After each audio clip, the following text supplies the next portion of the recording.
So basically made this is kind of all these spinner mods these guys talk about. You know, you get the Glen spinner. Um, that's cool, but it seems to me like they're always out of stock. Um, it's $50. That's a lot of money to me. Um, so I thought, just in the meantime, if I find something else.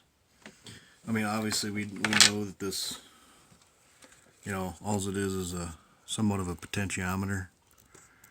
I haven't really ohmed it or anything, or got the test meter out to know the values of that to be able to maybe find something I could just solder onto it. But so what I ended up doing was got on the lathe.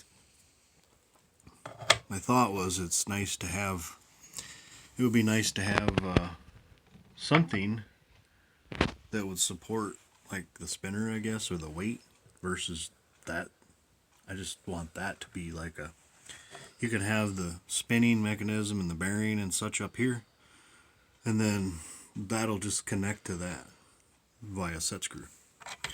So what I ended up doing was, this is just a stepped like bushing of sorts, machined a little pocket down in there to where I could press fit a bearing, and the ID is 5/16. Then I have, this is one that it's just a knob that I had machined for something else. The inside of it ended up being like a dimmer switch off of a house switch. Apparently I glued it in there. I don't know what that was for exactly, but I just grabbed it out of the pile of material. Bored it for that, so it was a press fit. Glued it. There's back glue on the back side. Since it was so short, I couldn't get in and knurl the whole thing. I just knurled the top, but I think it'll be fine for what we do. I mean, it's just for our basement anyway, so it really doesn't matter on that aspect. Well, then I had to, this was like 230 OD, so I just bored the center of that down a little bit to 234. I think it was I forget the bit size. Drilled and tapped a 832 there, so I can put a set screw there. So the theory is, once I put it all together, granted this is going to go in here, and it's pretty well press fit, but I'm going to Loctite that. So essentially what's going to happen is you're going to have, that's, all the weight and everything will be supported on that. And then after that Loctite sets up, and then I can put it this, well, I'll just assemble it now, but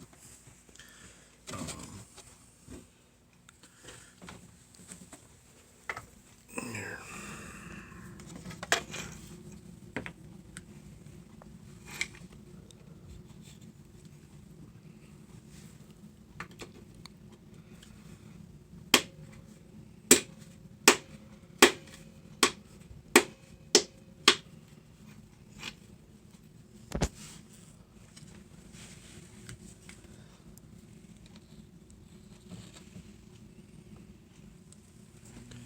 So, like you say, you can see the thought process here. Just stepped, that presses in there. And then what I'll end up doing is, I probably won't do it on video, but this will come in so far, and then I'll Loctite it about right there, let it set up, and then as you can see, most cases that's how the stuff's set up anyway. You have the mechanical aspect of it, and then it just connects, and then what will end up happening, this will come up and through here. That obviously won't slip through, but you can see then what will end up happening is oh, here, there, had to find the flat side. So you can see that's about perfect. It sets up. I mean, it still has the clickiness there, but since you have a little weight to it, now we're back to almost being a spinner. So I think that's going to be pretty cool. Just having the weight there alone, and then having the mechanical supported bearing, and then just connected to the potentiometer, I think that'll be sufficient enough for the basement arcade or whatever you want to call it. So, yeah, that's pretty much it. Later.